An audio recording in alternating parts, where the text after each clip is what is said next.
యోహాను సువార్త 6వ అధ్యాయం. అటు తరువాత యేసు తిబెరయ సముద్రము అనగా గలిలయ సముద్రము దాటి అద్దరికి వెళ్ళెను. రోగుల ఎడల ఆయన చేసిన సూచక క్రియలను చూచి బహుజనులు ఆయనను వెంబడించిరి. యేసు కొండ ఎక్కి అక్కడ తన శిష్యులతో కూడా కూర్చుండెను. అప్పుడు పస్కా అను యూదుల పండగ సమీపించెను. కాబట్టి యేసు కన్నులెత్తి బహుజనులు తన యొద్దకు వచ్చుట చూచి, వీరు భుజించుటకు ఎక్కడి నుండి రొట్టెలు కొని తెప్పింతమని ఫిలిప్పునడిగెను గాని, ఏమి చేయనయుండెనో తానే ఎరిగియుండి అతనిని పరీక్షించుటకు అలాగడిగెను. అందుకు ఫిలిప్పు, వారిలో ప్రతివాడును కొంచెము కొంచెము పుచ్చుకొనుటకైనను 200 దేనారముల రొట్టెలు చాలవని ఆయనతో చెప్పెను. ఆయన శిష్యులలో ఒకడు, అనగా సీమోను పేతురు సహోదరుడైన ఆంద్రెయ, ఇక్కడ ఉన్న ఒక చిన్నవాని యొద్ద 5 ఇవల రొట్టెలు 2 చిన్న చేపలున్నవి కాని ఇంతమందికి ఇవి ఏమాత్రమని ఆయనతో అనగా, యేసు జనులను కూర్చుండబెట్టుడని చెప్పెను. ఆ చోట చాలా పచ్చికయుండెను గనుక లెక్కకు ఇంచుమించు 5,000 మంది పురుషులు కూర్చుండిరి.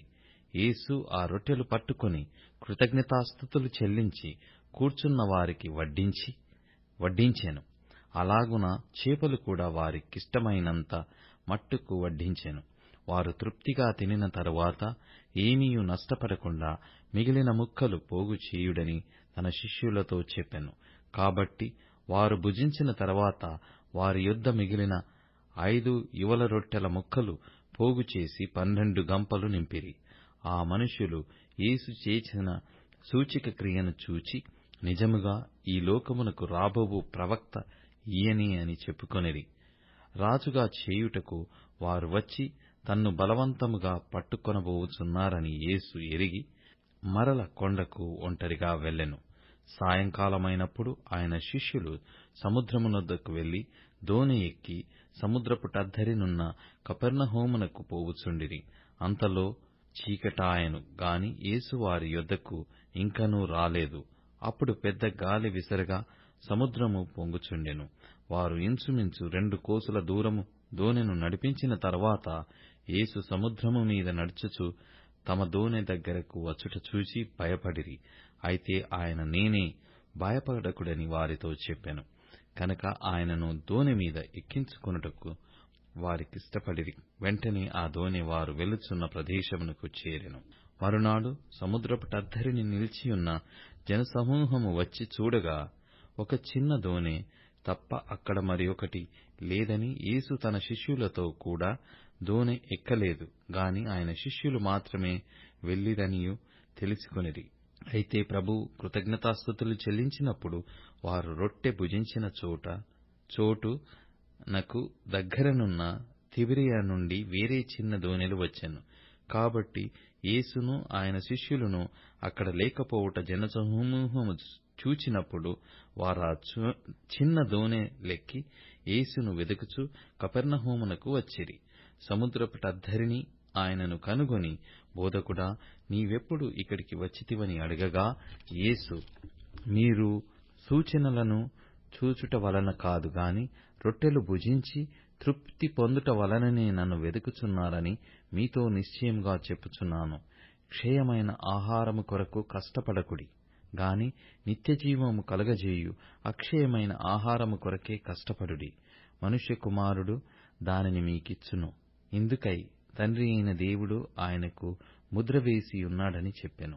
వారు, మేము దేవుని క్రియలు జరిగించుట ఏమి చేయవలెనని ఆయనను అడగగా, యేసు, ఆయన పంపిన వానియందు మీరు విశ్వాసముంచుటయే దేవుని క్రియయని వారితో చెప్పెను. వారు, అట్లయితే మేము చూచి నిన్ను విశ్వసించుటకు నీవు ఏ సూచక క్రియ చేయుచున్నావు, ఏమి జరిగించుచున్నావు, భుజించుటకు పరలోకము నుండి ఆయన ఆహారము వారికి అనుగ్రహించెను అని వ్రాయబడినట్టు మన పితరులు అరణ్యములో మన్నాను భుజించిరని ఆయనతో చెప్పిరి.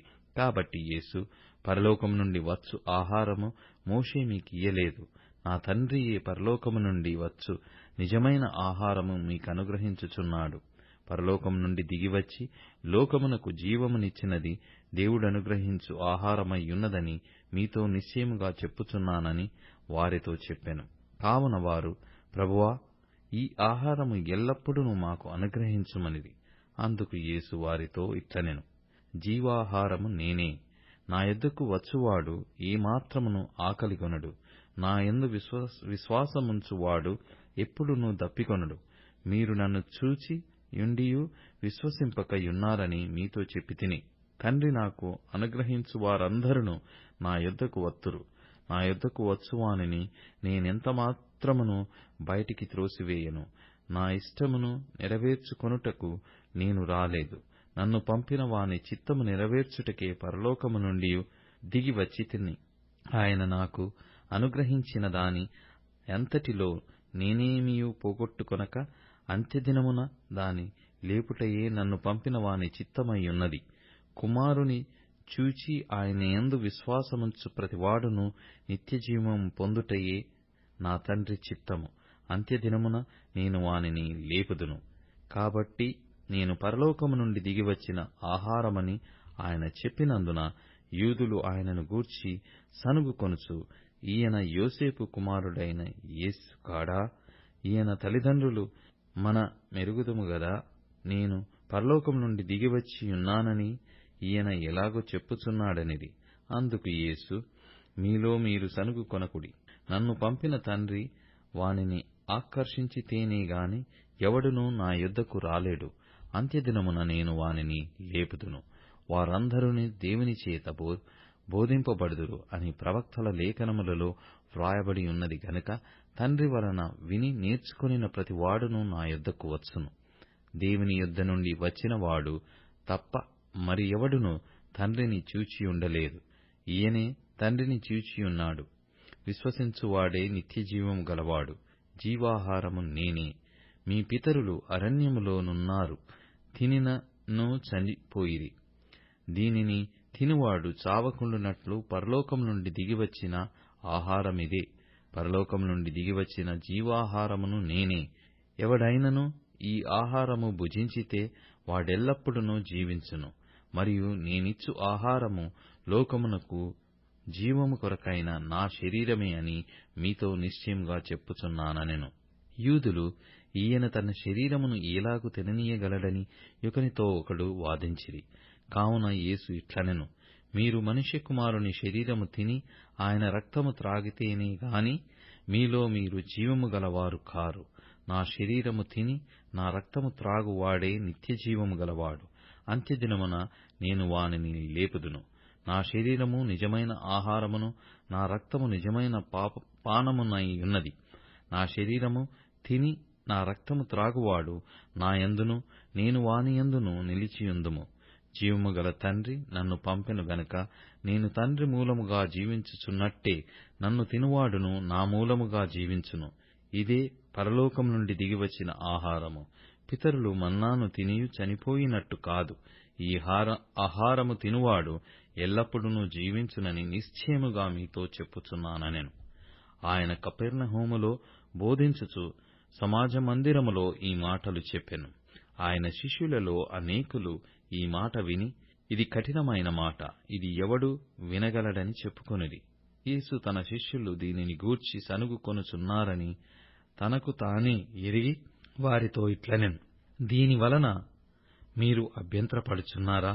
అలాగైతే మనుష్య కుమారుడు మునుపున్న చోటనకు ఎక్కుట మీరు చూచిన ఎడల ఏమందురు? ఆత్మయే జీవింపచేయుచున్నది, శరీరము కేవలము నిష్ప్రయోజనము. నేను మీతో చెప్పియున్న మాటలు ఆత్మయు జీవమునయున్నవి గాని మీలో విశ్వసించని వారు కొందరున్నారని వారితో చెప్పెను. విశ్వసించని వారెవరో, తన్ను అప్పగింపబోవువాడెవడో మొదటి నుండి యేసునకు తెలియను. మరియు ఆయన తండ్రి చేత వానికి కృప అనుగ్రహింపబడుట కంటే ఎవడునూ నా యొద్దకు రాలేడని ఏ హేతువును బట్టి మీతో చెప్పితినెను. అప్పటి నుండి ఆయన శిష్యులలో అనేకులు వెనుకతీసి మరి ఎన్నడూనూ ఆయనను వెంబడింపలేదు. కాబట్టి యేసు, మీరు కూడా వెళ్ళిపోవలెనని యున్నారా అని 12 మందిని అడుగగా, సీమోను పేతురు, ప్రభువా, ఎవని యొద్దకు వెళ్ళుదుము? నీవే నిత్యజీవపు మాటలు గలవాడవు. నీవే దేవుని పరిశుద్ధుడవని మేము విశ్వసించి ఎరిగియున్నామని ఆయనతో చెప్పెను.